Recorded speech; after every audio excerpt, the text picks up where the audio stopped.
Ito naman po para sa mga laging nakakapulot ng mga wallet. Kapag ikaw po ay nakapulot o nakakuha ng wallet at hindi mo alam kung paano at kanino ito ibabalik, kasuhan ng theft dahil dito. Yan po ang kasong hihimayin ni Atty. JJ Atienza sa Bisig ng Batas. Si Erning ay isang taxi driver. Isang umaga ay naisakay niya si Luella na nagtatrabaho sa Ortigas. Sa pagmamadali ni Luella, naiwan niya ang wallet sa loob ng taxi na minamaneho ni Erning.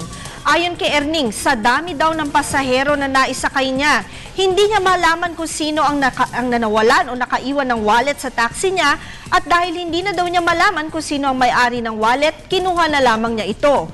Nagulat na lang daw siya ng isang araw ay dinedemanda na siya ng theft ni Luella.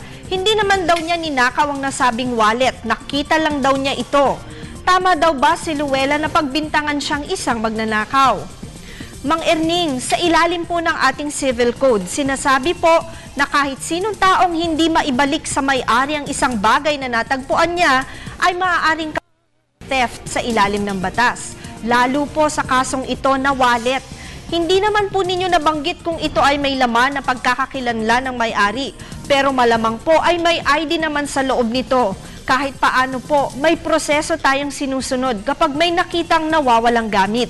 Maaari po ninyo itong ipanawagan sa radyo o di naman kaya i-turn over ito sa pinakamalapit na munisipyo upang mai-anunsyo ang pagkakita sa nawawalang gamit. Paalala lamang po ng aming opinyon ay base lamang sa mga detalyeng inyong ibinigay sa amin. Malaya po kayong makakukonsulta sa inyong abogado tungkol sa inyong mga legal concerns. Maraming salamat po sa pagtitiwala ninyo sa Telebisyon ng Bayan. Mag-email lamang po kayo sa ptv4newscenter@gmail.com. Attorney JJ Jimeno Atienza po, ang inyong bisig ng batas.